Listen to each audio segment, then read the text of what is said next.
নমস্কার দর্শক, আজ আরেকটা খুব গুরুত্বপূর্ণ বিষয় নিয়ে আমরা ভিডিও করছি। আর এটাও সিএ রিলেটেড এবং আফটার সিএ ইস্যু, যে ইস্যুগুলো ফেস করা হচ্ছে সেটার রিলেটেড। এটা নিয়ে প্রচুর আমরা রিকোয়েস্ট পেয়েছি। এর আগেও আমরা দুটো ভিডিও করেছি এই বিষয়ের উপরে, কিন্তু এখনও কোয়ারি সলভ হয়নি লোকের। মানুষে আমাদের কাছে বিভিন্নভাবে বিভিন্ন সময় যোগাযোগ করছে এবং এর কিছু কোশ্চেন তারা করছে, সেই কোশ্চেনগুলোর উত্তর দেওয়ার জন্য আমরা আজকে আবার ভিডিও বানাচ্ছি। ইস্যুটা হচ্ছে পাসপোর্ট নিয়ে।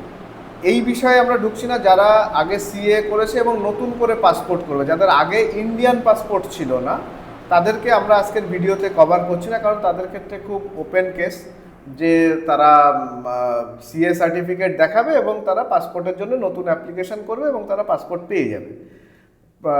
সমস্যাটা হচ্ছে তাদের জন্যে, না মানে ঠিক সমস্যা নয়, যে একটা অফিসিয়াল যে লিগাসি রয়েছে, যে আগে যাদের কাছে পাসপোর্ট রয়েছে তাদের প্লেস অফ বার্থ ইন্ডিয়ারই কোনো একটা লোকেশন দেখানো আছে, সেইটাকে যখন তারা প্লেস অফ বার্থকে কারেকশন করার জন্য করে নতুন অ্যাপ্লিকেশান করছে বা রিনিউয়ালের জন্য অ্যাপ্লাই করছে, যে বাংলাদেশে তাদের ডেট অফ বার্থ দেখিয়ে, সেখানে বেশ কিছু এসওপি ফলো করতে হচ্ছে বেশ কিছু জায়গায়।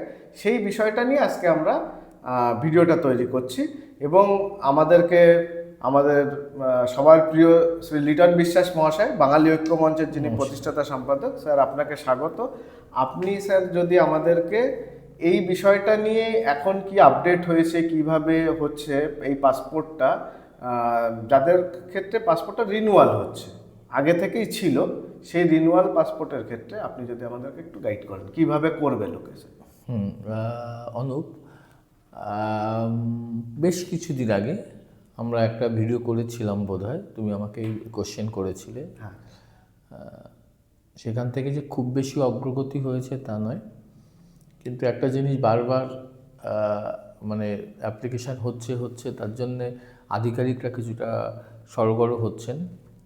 অলরেডি আমাদের বাঙালি ঐক্যমঞ্চের তরফ থেকে ঊর্ধ্বতন প্রশাসনিক কর্তৃপক্ষের সঙ্গে কথা বলা শুরু হয়েছে, কিছু কথা হয়েছে এবং আরও দ্রুত কথা বলে যাতে সরলীকরণ করা যায় সেদিকে আমরা এগোচ্ছি।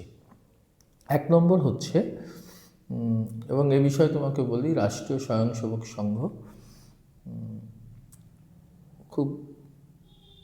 খুব আন্তরিকভাবে আসলে এটা তো কারো জানা ছিল না যে রেট্রোস্পেক্টিভলি এফেক্ট দিলে নাগরিকত্ব, যেদিন আমার নাগরিকত্ব অ্যাকর্ডেড হলো, সেদিন থেকে যদি নাগরিকত্ব হতো তাহলে এই প্রবলেমটা একেবারেই অন্য ধারায় চলে যেত। এই এত কিছু কমপ্লিকেসি আসতো না। যেহেতু রেট্রোস্পেক্টিভলি নাগরিকত্ব দেওয়া হয়েছে, তার জন্য ইন দ্য মিন হোয়াইল যে ডকুমেন্টেশনগুলো মানুষ করে ফেলেছে তার লিগ্যাল স্টেটাস কি হবে, সেইটা দুর্ভাগ্যের হলো সত্যি যে আধিকারিকদের মধ্যেও একটা মিসকনসেপশন তৈরি হয়। সেটা অনেকের আছে সত্যিকারেরই মিসকনসেপশন হয়, অনেকের আছে ডেলিভারেটলি সেটাকে যতটা উদ্বাস্তুদের আরেকটু মানে হ্যাকেল তো শেষ হয়ে যাচ্ছে, তো শেষ হতে হতে যদি আরেকটু কষ্ট দেওয়া যায় ভালো লাগে তাদের। কিছু মানুষ এরকমও আছে, তার জন্য এই দুটো মিলেমিশে একটা জটিলতা হচ্ছে। কিছু মানুষ সত্যিই বুঝতে পারছে না যে সত্যিই তো একটা লোক প্লেস অফ বার্থ ভারতবর্ষের কোনো একটা জায়গায় দেখিয়ে পুলিশ ভেরিফিকেশানটাকে ক্রস করে মানে পার করে একটা পাসপোর্ট হোল্ড করেছেন দীর্ঘদিন ধরে, এখন তিনি আবার প্লেস অফ বার্থ চেঞ্জ হয়ে যাচ্ছে, তার সিটিজেনশিপ তিনি বলছেন আমি পূর্ব পাকিস্তান বা বাংলাদেশ থেকে এসেছি, তো এবং আবার সেই সিটিজেনশিপটা আবার ব্যাকডেটে রেট্রোস্পেক্টিভলি এফেক্টিভ হচ্ছে। এর আইনি ব্যাখ্যা কী কবে হ্যান্ডেল করতে হবে, প্রতিটা ডিপার্টমেন্টে তুমি গিয়ে দেখবে এটা নিয়ে কিন্তু একটা মানুষের মধ্যে বেশিরভাগ মানুষই না বুঝেই এটা করছেন, আমি যেটা বুঝতে পারছি কথা বলে। আর কিছু মানুষ ডেলিভারেটলি বাধা দেওয়ার চেষ্টা করছেন যতটা প্রতিবন্ধকতা সৃষ্টি করা যায়, কিন্তু এটা সাময়িক। তোমাকে আমি বলি এটা থাকবে না। প্রথম যখন পাসপোর্ট নিয়ে সিটিজেনশিপ পাওয়ার পরে যাদের অলরেডি দুভাগে ভাগ করলাম, যার পাসপোর্ট কখনো ভারতীয় পাসপোর্ট ছিল না, তিনি যখন অ্যাপ্লাই করছিলেন সেক্ষেত্রে প্রচণ্ড বাধা হচ্ছিল। পুলিশ আদি প্রথম বাধাটা কোথায় আসছিল, যখন তিনি অ্যাপ্লিকেশান করলেন, অ্যাপ্লিকেশান করার পরে যখন পাসপোর্ট সেবা কেন্দ্রে গিয়ে যাচ্ছিলেন, সেখানে খুব সাইকোলজিক্যালি যে অফিসাররা ছিলেন বা যারা কর্মী রয়েছেন, অনেকের মধ্যে একটা বিদ্রুপ, তাচ্ছিল্য ভাব, এই সার্টিফিকেট আবার কী, তো এরকম। মজার ব্যাপার হচ্ছে ওই আধিকারিকরা 71 সালের আগে যারা এসছেন তার আগের সিটিজেনশিপ যখন দেখাচ্ছে, অনেকে তো আছে 71 সালের আগে যারা সিটিজেনশিপ, সেগুলো খুব ইজিলি মেনে নিচ্ছেন।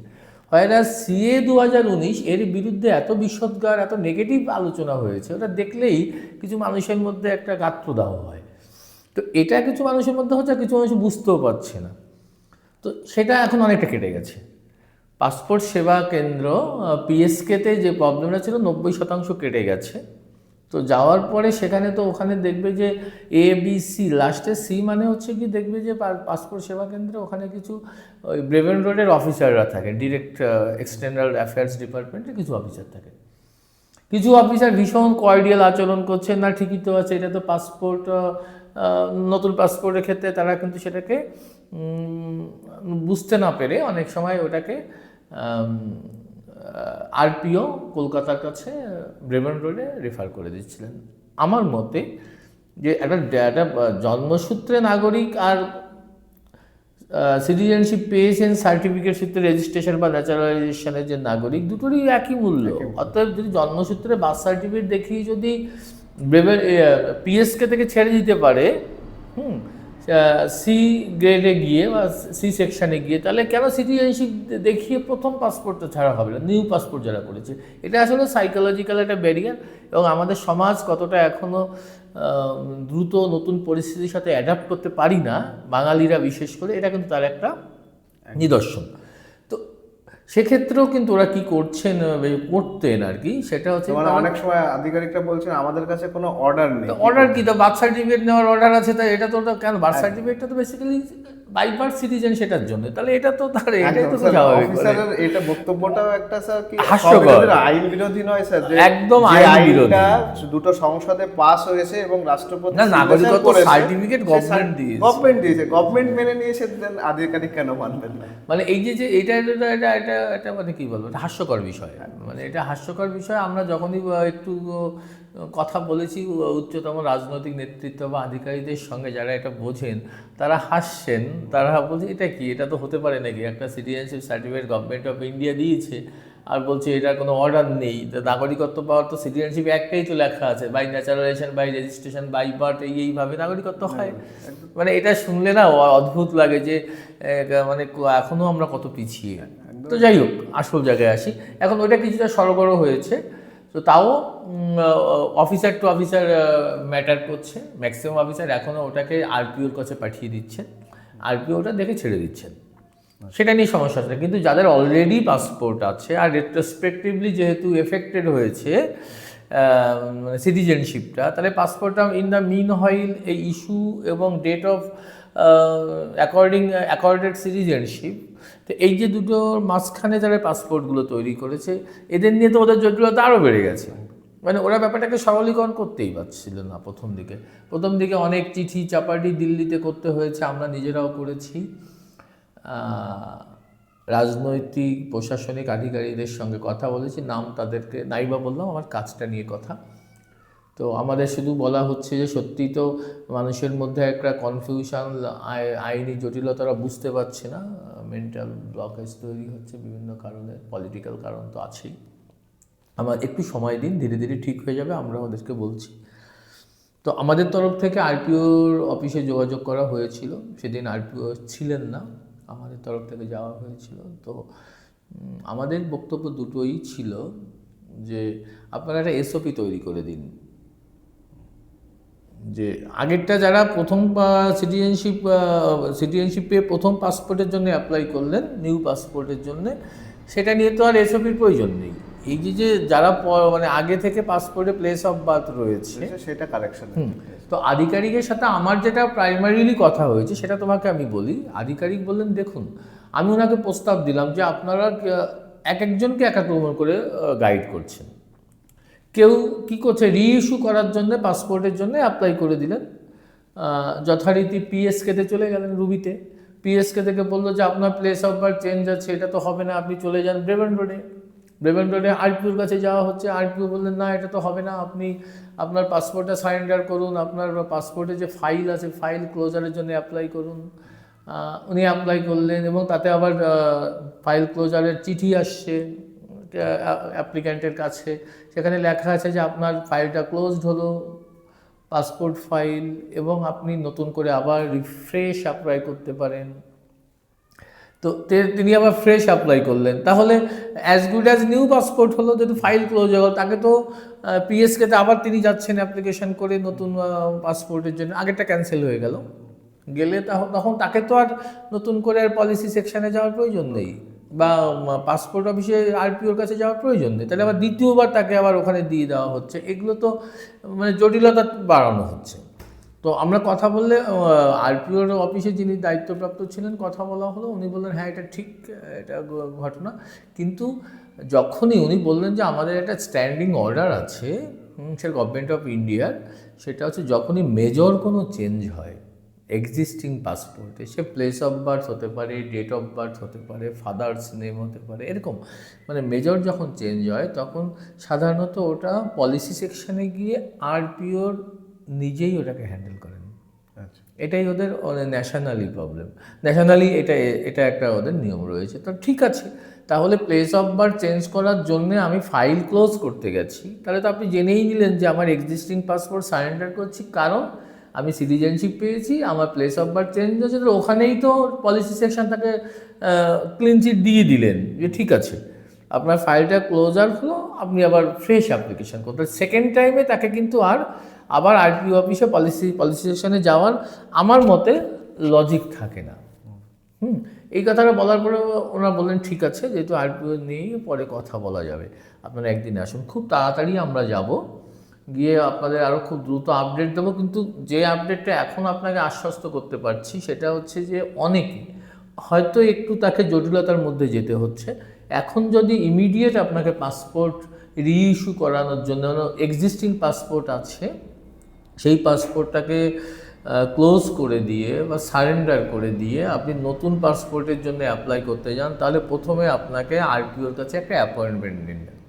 এটা হচ্ছে আমাদের কথা বলে যেটা মনে হয়েছে, আরপিওর কাছে অ্যাপয়েন্টমেন্ট নিন, সেখানে গিয়ে আরপিও অফিসে গিয়ে বলুন যে আমার প্লেস অফ বার্থ চেঞ্জ হয়েছে, আমার পুরনো passport file as well as পুরনো পাসপোর্ট আমি সারেন্ডার করতে চাই। বললে পাসপোর্টটা ওরা আপনার অ্যাপ্লিকেশানটা নেবেন, প্রসেস করবেন, প্রসেস করার পরে আপনাকে দিন 15 আমরা দেখতে পাচ্ছি 15-20 দিনের মধ্যে আপনার কাছে 3টি চিঠি আসে। ওটা একটা চিঠি আসে, সেটা বলা হচ্ছে যে আপনার এটা ক্লোজড হয়ে গেল, মানে ফাইলটা ক্লোজড হয়ে গেল, আপনি নতুন করে অ্যাপ্লাই করতে পারবেন, মানে ফ্রেশ অ্যাপ্লিকেশান করতে পারবেন। তার সাথে আরও 2টো চিঠি আসে, ওটা নিয়ে ওটা অনেক কিছু লেখা থাকে, আপনি আগে ফলস ডিক্লারেশন দিয়েছেন, হ্যাঁ ওটা ওদের একটা প্রসিডিউরের মধ্যে, ওটা নিয়ে আপনাকে আবার পাসপোর্টে সারেন্ডার করতে আসুন ইত্যাদি ইত্যাদি, একটা শোকজ নোটিশ, হ্যাঁ এটা ওদের একটা মানে কি বলবো একটা প্রসিডিউরের মধ্যে পারে, ওটা নিয়ে আপনাদেরকে আর ভাবার দরকার নেই। ক্লোজ ফাইল ক্লোজ তো ক্লোজড, সেটা নিয়ে আর কোনো কথা হবে না। কিন্তু ওই কম্পিউটার জেনারেটেড আরও 2টো ওদের চলে আসে, যেমন করে ওদের সফটওয়্যার তৈরি করা সেইভাবেই ওরা ওদের সাথে কথা বলে দেখেছি, বলছে এটা নিয়ে আপনাদেরকে অডিট হওয়ার কিছু নেই, আসারও প্রয়োজন নেই, ফাইল ক্লোজ তো ক্লোজডই, এবার আপনি ফ্রেশ অ্যাপ্লিকেশান করবেন। হ্যাঁ স্যার, আপনি কি এখানে এই পরামর্শ দিচ্ছেন যে নতুন রিইস্যু করার জন্য পিএসকে তে অ্যাপ্লাই করে ওখান থেকে যে করছিল স্যার, যে প্রসেসটা লোকে ফরওয়ার্ড করছিল, এই টাইমটা বাঁচানোর জন্য যে ওই নতুন অ্যাপ্লিকেশন করা দরকার, আপনি ডিরেক্টলি ফাইল ক্লোজারের জন্য অ্যাপ্লিকেশন করুন, অ্যাপয়েন্টমেন্ট নিয়ে। হ্যাঁ, ফার্স্ট স্টেপ হবে আরপিওতে অ্যাপয়েন্টমেন্ট নিয়ে ফাইল ক্লোজারের জন্য অ্যাপ্লিকেশন করবেন, দিন 15 পরে ফাইল ক্লোজড হয়ে যাবে, এবার আপনি ফ্রেশ অ্যাপ্লিকেশন, মানে এতে টাইমটাও বাঁচবে, প্রথম পিএসকে থেকে যে আর একটা স্টেপ কমলো, কমে গেল। হ্যাঁ, এবার আপনি যখনই আপনি পিএসকে তে যাবেন আপনার হিয়ারিং হবে। এবার আমার বক্তব্য এবং লজিক্যাল বক্তব্য যে একবার তো আরপিওতে গিয়ে আপনি পলিসি সেকশনে গিয়ে ওটা সারেন্ডার করে এসছেন, অর্থাৎ পুরোনো গল্প তো আপনি মুছে দিলেন, বা গভর্নমেন্ট বুঝে দিল, আপনি অ্যাপিল করলেন, নতুন করে আবার আরপিওতে যাওয়ার প্রয়োজন হয় না, কিন্তু পুরোনো পাসপোর্ট টানা হচ্ছে না এখানে, অর্থাৎ নতুন করে প্লেস অফ বার্থ চেঞ্জ সে গল্প তো থাকছে না। তো আমাদের কথাটা সেখানেই, তাহলে একবার আপনি ফাইল ক্লোজ, সেটা পরে বলছি, আমি সেটা বলেই দিলাম আগে।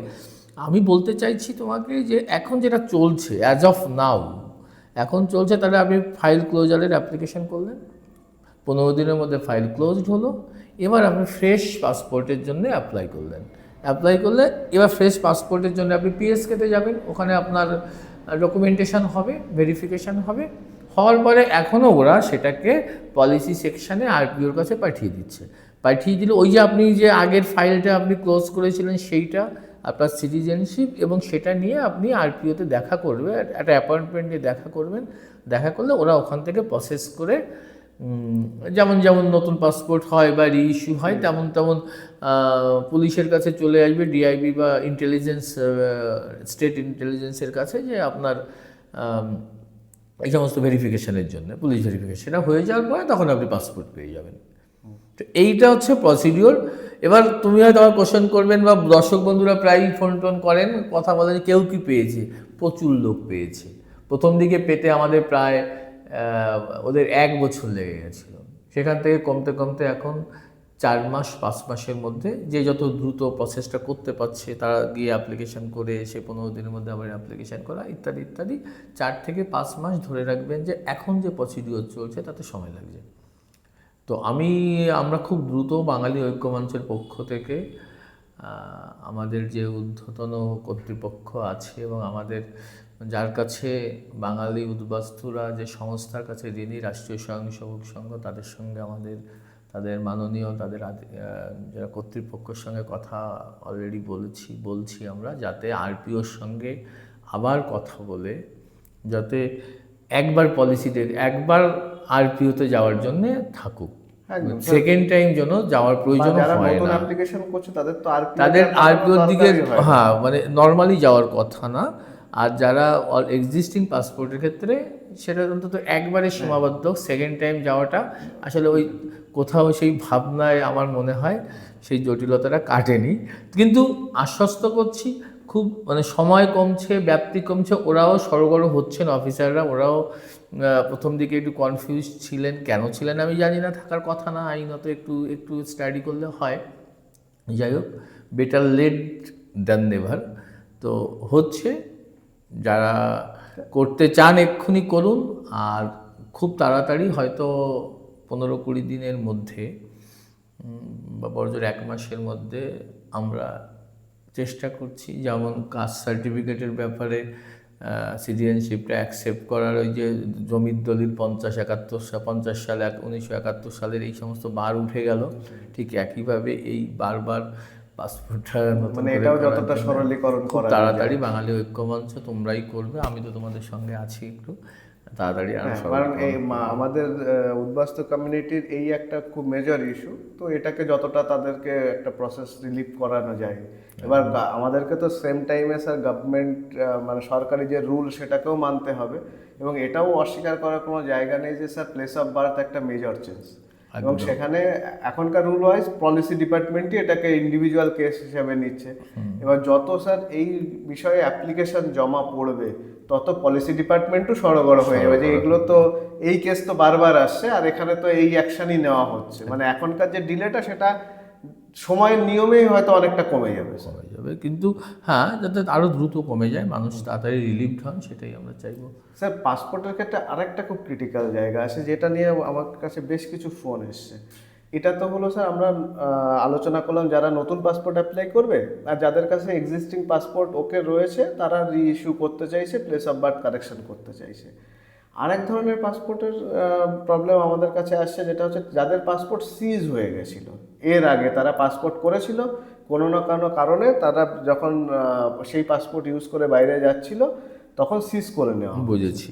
সেইটা কি করে? দেখো, পাসপোর্ট রিভোক করে নেওয়া পাসপোর্ট রিভোক করে নেওয়া এবং পাসপোর্ট এক্সপায়ার করে যাওয়া, দুটোর মধ্যে খুব বেশি পার্থক্য নেই। কেমন, এটা তোমাকে আগে পুরো বুঝে নিতে হবে যে তুমি তুমি এই কথাটা বললে তো, এই যারা সিটিজেনশিপ করছে মিথ্যে ইনফরমেশান কেউ কেউ দিচ্ছে, মানে প্লেস অফ মানে date of entry into India, সেটা যদি একটা ভিডিও করো, সেটা খুব ইম্পর্টেন্ট একটা জায়গা। পরে একদিন ভিডিওতে বলবো এটা নিয়ে, যে উনি বাংলাদেশ থেকে পাসপোর্টে এসছে 2005 সালে, উনি 2005 সাল না দেখিয়ে 2000 সাল ডেট অফ এন্ট্রি দেখাচ্ছে বাংলাদেশ থেকে, অথচ বাংলাদেশ থেকে পাসপোর্টে তার আগে উনি আগে পরে এসছেন। এটা কিন্তু গভর্নমেন্ট অফ ইন্ডিয়া কিন্তু অলরেডি ট্র্যাক করতে শুরু করেছে। আমার কাছে বেশ কিছু ইনফরমেশান আসছে যে তাদের কিন্তু সিটিজেনশিপও রিভোক করে দেওয়া হচ্ছে। রিভোক শব্দটা পাওয়ার সঙ্গে সঙ্গে এটা আমার মনে হলো, সেটা একদিন তুমি ভিডিও করো, আমি এটা বিস্তারিত আলোচনা করবো। এটা নিয়ে আমরা আলাদা হ্যাঁ, একটা ভিডিও। তো পাসপোর্ট যাদের এক্সপায়ার করে গেছে, অর্থাৎ পাসপোর্টটা লাইভ নেই, পাসপোর্ট রিভোক করে নেওয়া হয়েছে, মানে তোমাকে ধরো 10 বছরের জন্য পাসপোর্ট দেওয়া হয়েছিল। এই 10 বছরের মাঝখানে কোনো একটা সময় গভর্নমেন্টের মনে হয়েছে তুমি ফলস ডিক্লারেশন দিয়েছো, বাই ফ্রডুলেন্ট মিনস তুমি পাসপোর্টটা অ্যাকোয়ার করেছো বলে তোমার বিরুদ্ধে অভিযোগ জমা পড়েছে, অভিযোগ এসছে, তার জন্য তোমার কাছ থেকে টেম্পোরারিলি পাসপোর্টটা রিভোক করে দেওয়া হয়েছে। একই প্রসিডিওর, তুমি আরপিওতে একটা অ্যাপয়েন্টমেন্ট নেবে, তোমার বিরুদ্ধে তো অভিযোগই ছিল বেসিক্যালি তুমি তোমার ন্যাশনালিটি নিয়ে, সিটিজেনশিপ নিয়ে কোশ্চেন ছিল বলে রিভোক করেছে। 99% ক্ষেত্রে আমরা যে সমস্ত ব্যাপারে কথা বলছি সেটাই। তাহলে কি করতে হবে, তাকেও অ্যাপয়েন্টমেন্ট নিতে হবে। অ্যাপয়েন্টমেন্ট নিয়ে বলতে হবে যে আমি আবার ফাইল ক্লোজ করতে চাইছি, আর যেটা পাসপোর্ট রিভোক হয়েছে, ফাইল তো ক্লোজ হয়নি না, আমি ফাইলটা ক্লোজ করতে চাইছি বিকজ আগে আমার যে জন্য রিভোকেশন হয়েছিল পাসপোর্ট, দ্যাট ইজ জাস্টিফাইড। আমি সাবসিকুয়েন্টলি সেটা বুঝতে পেরে আমি সিটিজেনশিপ সার্টিফিকেট গভর্নমেন্ট আমাকে দিয়েছে, এই সিটিজেনশিপ সার্টিফিকেট ফাইলটা ক্লোজ করে আমার সত্যি প্লেস অফ বার্থ যেখানে, সেটা দিয়ে সিটিজেনশিপ করেছি, সেটা দিয়ে আবার নতুন করে ওই একই প্রসিডিওরের মধ্যে দিয়ে তাকে পাসপোর্ট পেতে হবে। তুমি আবার কোশ্চেন করবে এরকম কেউ পেয়েছে কিনা, এরকম অন্তত আমার সঙ্গে যোগাযোগ হয়েছে 5 থেকে 7 জন পেয়েছে। সেটা আজকেও নয়, সে প্রায় 1 বছর আগে তারা পেয়েছে, তারা এখন বিদেশে রয়েছে নতুন পাসপোর্ট করে, মানে রিভোক হয়ে গেছে পাসপোর্ট, এয়ারপোর্ট থেকে পাসপোর্ট কেড়ে নেওয়া হয়েছে শুল্ক দপ্তর বা থেকে, আইবি দপ্তর থেকে, তারপরে সে পাসপোর্ট তারা আবার নতুন করে ওই পাসপোর্ট ফেরত পায় না, ওটা তো কালেকশনও হবে স্যার। হ্যাঁ, নতুন করে আবার পাসপোর্ট ইস্যু হয়, এটা হচ্ছে। এটা তো তুমি তো সিটিজেনশিপ তো এটার জন্যই সিটিজেনশিপ করা, এটার জন্যই সিটিজেনশিপ করা। একদম। তো স্যার, দর্শক বন্ধুরা নিশ্চয়ই আশ্বস্ত হয়েছে, দুটো কেসেই তারা রিলিফ পাচ্ছে। একটা, হ্যাঁ, এটা আমরা অস্বীকার করার কোনো জায়গা নেই যে এটা খুব ইজি প্রসেস নয় যে আজকে গেলাম 2 দিন বা 1 সপ্তাহের মধ্যেই আমার সমস্ত কাজ হয়ে আমি পাসপোর্টটা হাতে পেয়ে যাচ্ছি, এরকম নয়। একটু টাইম কনজিউমিং, এমনি পাসপোর্ট হাতে পাওয়াটাও তো একটা লেন্দি প্রসেস, মানে নর্মাল পাসপোর্ট ওটা তো স্যার 1 মাস 1.5 মাস টাইম লেগেই যায়, কোনো ক্ষেত্রে একটু এদিক হলে 2 মাসের উপরে লেগেই যায় এই প্রসেসে। তো এখানে হয়তো আপনাকে 4 মাস 5 মাস টাইম লেগে যাচ্ছে, কারণ আপনাকে একবার ফাইল ক্লোজ করতে হচ্ছে এই প্রসেস, এবং এটা আপনাকে একবারই করতে হবে, জীবনে একবারই করতে হবে। তো এই প্রসেসটা এখনো রয়েছে এবং বাঙালি ঐক্যমঞ্চ চেষ্টা করছে যাতে এই প্রসেসটাকে আরো দ্রুত করা যায় এবং আরো সরলীকরণ করা যায়, তার জন্য কথা সরকারের চলছে। আমরা রিকোয়েস্ট করছি গভর্নমেন্টকে, এবং তথ্য দিয়ে আমাদের বিভিন্ন দাবি দেওয়া এবং বোঝানোর চেষ্টা করা হচ্ছে। তো তাতে দেখা যাক যে গভর্নমেন্ট আমাদেরকে আরো কিছু রিলিফ দেয় কিনা, বা অফিসার। এই প্রসঙ্গে তোমাকে বলি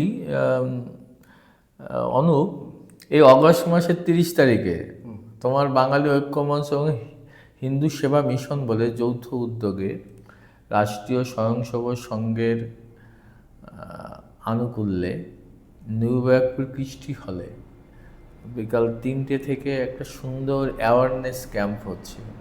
সেই ক্যাম্পে কারা থাকবে জানো?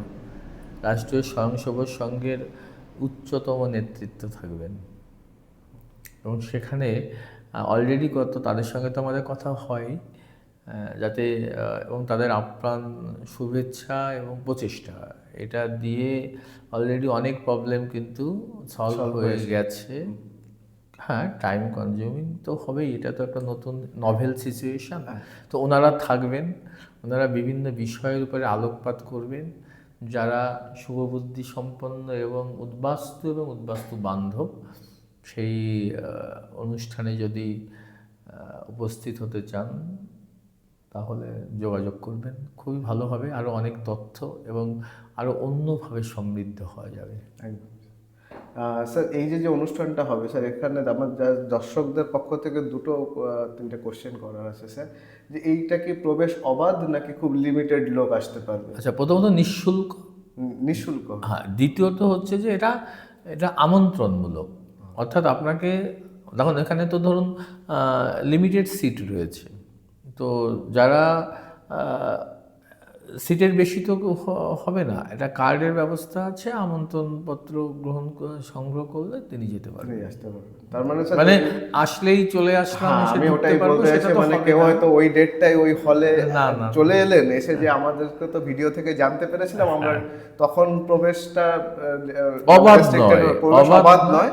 আপনারা যদি এই আমন্ত্রণমূলক। অনুষ্ঠানে যোগ দিতে চান তাহলে আগে থেকে বাঙালি ঐক্যমঞ্চের সাথে যোগাযোগ করুন এবং রিকোয়েস্ট ভিত্তিতে তাদের আমন্ত্রণ পত্র পাঠানো হলে সেই আমন্ত্রণ পত্র দেখে তারা ওখানে ঢুকতে পারবে। বেশ, সেখানে কথা দিয়েছেন মাননীয় জলধরদা, আমাদের প্রত্যেকেরই পূজনীয় সম্মানীয়, উনি উপস্থিত থাকবেন থেকে ওনার এবং আমাদের যা যা আপনাদের কোয়ারি আসে, আশা করি অনেক কিছু ওখান থেকে, বা আপনাদের যে দাবি আমি ঠিক বলবো না, যেটা আমাদের এক্সপেকটেশন, যে আমরা আশা করি যে ভারত রাষ্ট্র আমাদের সাথে এইভাবে ব্যবহার করবে, সেটাও অনেক কিছু হয়তো আপনারা ওনাকে তুলে ধরতে পারবেন যে আমরা এরকম হলে আমাদের জন্য ভালো হয়, এবং ওনারা আমাদের প্রতি খুব পজিটিভ এবং অনেকটা দরদ নিয়ে আমাদের কথা শোনেন।